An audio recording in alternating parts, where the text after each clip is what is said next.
في مرة حسيتي ان انت محتاجة حد يطبطب عليكي، او ان هو يواسيكي بكلمة، او حتى يواسيكي بابتسامة، او ان هو يكلمك يقولك نصيحة باخلاص، يكلمك كلام بصدق بعد ما انت حسيتي في حالة الحزن اللي انت فيها ان كل الابواب اتقفلت في وشك، وفجأة كده تقابلي حد لا تعرفيه ولا يعرفك هو اللي يكمل الجزء اللي ناقص عندك، وتبص تلاقي نفسك انك انت بتحكي له المشكلة بتاعتك وهو اللي بيخرجك من الحالة دي للحالة تكوني فيها احسن نفسيا شوية.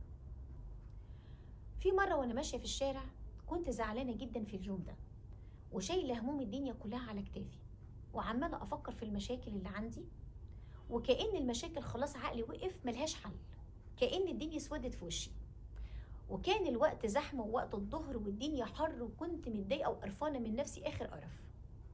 ببص كده بعيني لقيت كده على الرصيف في راجل كبير في السن حاطط بسطة خشب وفي حاجات كده عمال بيبيعها، والدنيا زحمة وباين على وشه التعب والإيجاد، بس هو واقف والناس رايحة والناس جاية ومحدش بيشتري.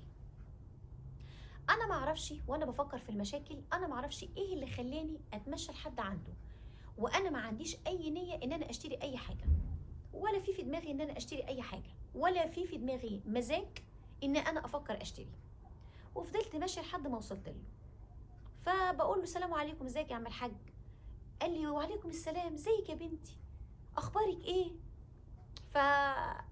فابتسمت قلت له الحمد لله بخير، اخبارك، اخبار صحتك، إيه انت بتبيع ايه؟ قال لي ده انا ببيع السبح زي ما انت شايفه كده، وببيع الميداليات دي.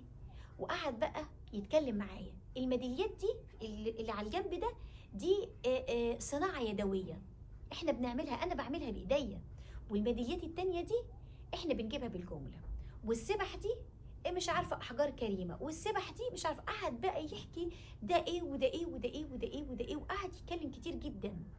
فبقول له ايه الميداليات دي؟ لفت نظري الميداليات اللي هو بيقول لي صناعه يدويه. بقول له مين اللي بيعمل الحاجات دي؟ قال لي ده انا اللي بعملها، ده انا عندي عده، وبقعد كده اسهر كده بالليل واقعد افنن، وكمان بقعد ارسمها على الورق، ده انا عندي كمان حاجات انا مش عارضها.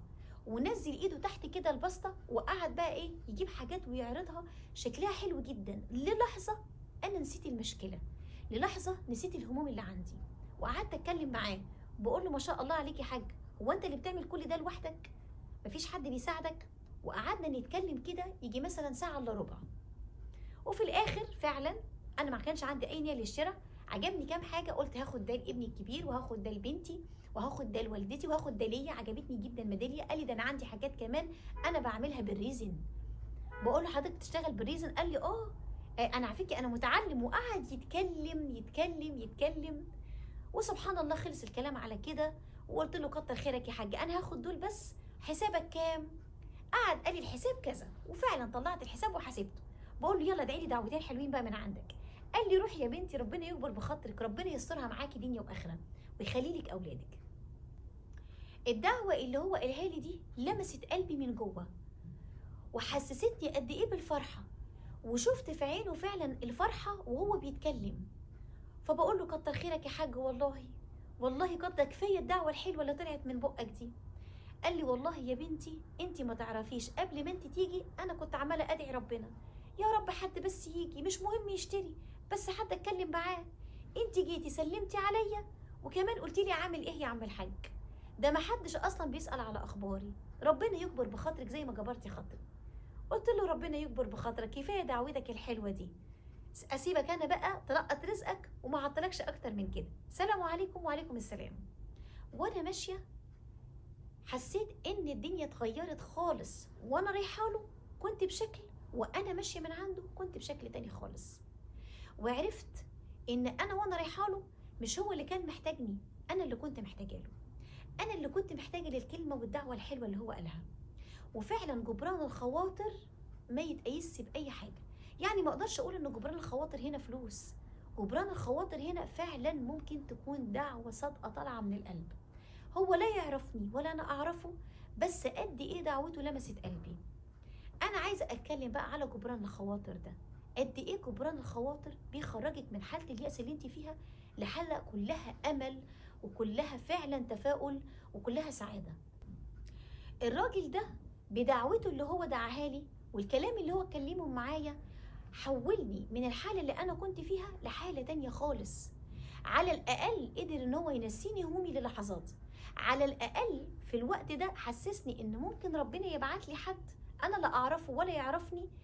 سبحان الله، المشاكل اللي عندي كلها تتحل. هنا جبران الخواطر ما يتقيسش بأي فلوس.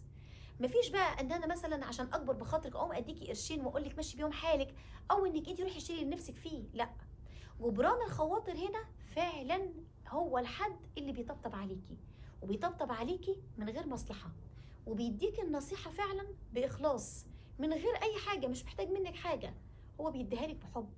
وممكن يكون حد زي ما حصل كده لا يعرفك ولا تعرفيه، وسبحان الله هو اللي يديك الكلمة اللي تشفيكي بجد. انت لو مريتي بمواقف مشابهة شاركيني في التعليقات بالقصص بتاعتك، وشاركيني بجبران الخواطر. وهنا اقدر اقولك اذا عجبك المحتوى بتاعي اضغطي لايك واشتركي معايا في القناة. اشوفك المرة الجاية مع راني.